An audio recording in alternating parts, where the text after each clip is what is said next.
What's going on, Meat Boys? It's the Meatlock. You see the text. We're trying to make it four in a row. Absolute easy work. Third in a row last week. Thanks a lot, Gilbert Burns, for cashing for the easy dub for sure. And in this one, expecting another easy work victory for our boy, Chris Gutierrez, a.k.a. El Guapo, as he's taking on Pedro Munhoz. And before we dive into Chris Gutierrez, I don't know, Meat. I kind of think that Pedro Munhoz got a bad rap in that last fight. He ate that eye poke to Sugar Sean O'Malley, and that was his exit ticket out of the contest. But the next day, his eye was swollen to bits, and we always have seen Pedro Munhoz as a guy who is down to fight, right? I think about the fights against Jimmy Rivera, fight of the night, where they were just trading leg kicks, just absolutely going at it. And before that, against Frankie Edgar, another close absolute war.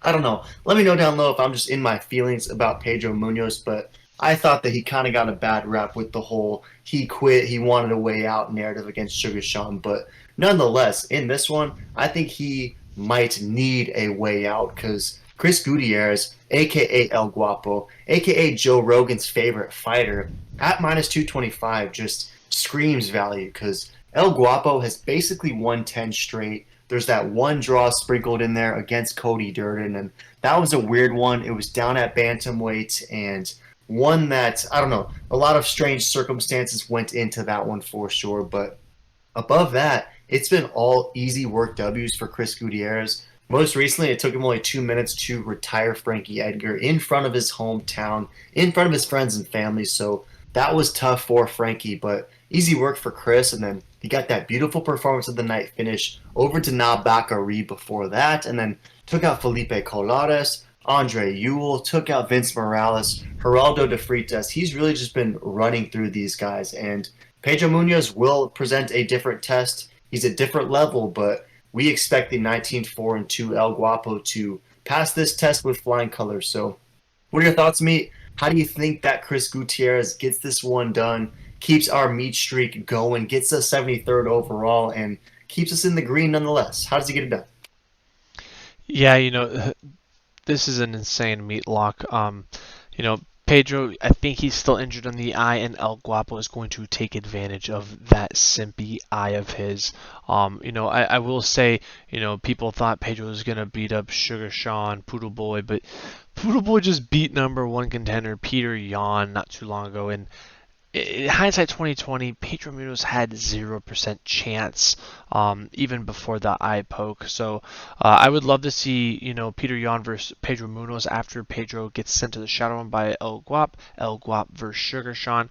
Winner of that gets the title. That would be amazing. But El Guap is going to decimate. I think he's going to KO, get a finish, and put Pedro either in the prelims, BKFC, or Peter Yan, and then winner of that stays in the UFC, gets cut. That's kind of how I'm seeing it right now. But yeah, Guap is just looking insane lately.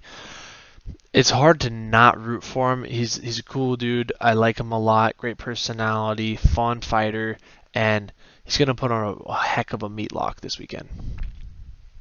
Yeah, and he's an absolute dog too, right? Like Chris Gutierrez has some of the gnarliest leg kicks in the promotion. Like when he starts teeing off on you, it really only takes a couple strikes and your leg gets shredded to bits. So I anticipate that being part of the game plan against Pedro Munhoz, and I'm excited to see it materialize because Pedro's always a guy where whatever strike you land against him, he's down to essentially throw back. So I think the first 3 minutes is going to be these two dudes just absolutely chopping trees and trying to kick each other's legs off for sure. And not to belabor the points at all, but Munoz versus Sugar Sean.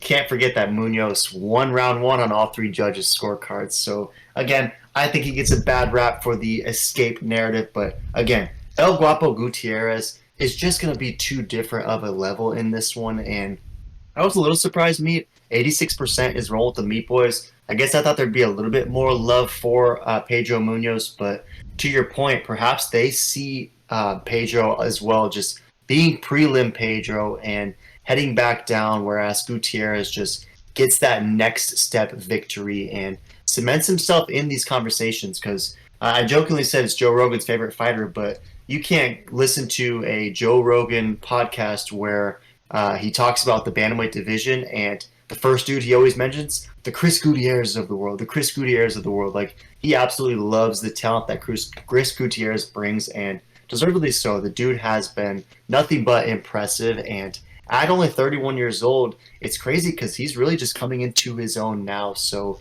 I think prelim Pedro at 36, it's just going to be a little bit too difficult for him to withstand what Chris is bringing to him throughout the contest. So it's another meat lock, boys. We're throwing 450. It's going to net 200 at minus 225 odds. Should get us that fourth straight, 73rd overall. Keep us well in the green either way. And I like Gutierrez to maybe pull off a finish in this one, but I think a decision is probably safe. Do you think that Gutierrez gets a finish in this? Yes, I do. I think Gutierrez gets a finish in the first or second round.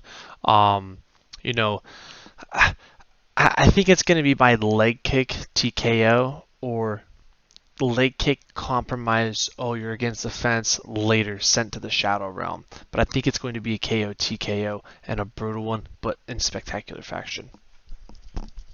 Yeah, I'd be down with that, but I do. A part of me thinks that Pedro will be able to survive. I mean, this is a guy who historically he's like basically impossible to put out. A lot of decision losses when he does lose. So there is a decent sliver of brown though for that Guapo KO. So if El Gutierrez is able to just chop his right leg off and incapacitate Pedro and get a finish, that to me wouldn't be the most shocking thing in the world, even though Pedro historically is pretty tough to finish. So I'm going to go Gutierrez. I like him by decision. You're going KO. Any last thoughts on this, Meatlock? No, this is amazing lock, amazing fight. This card is honestly pretty darn stacked. Very happy to have both back-to-back amazing fight cards. Throw in the comments, you guys riding with the meat this weekend with the lock? Or do you have another game plan? Throw in the comments below. Let us know what you got, what you're thinking. Make sure to smash that meat, subscribe, and check out other videos.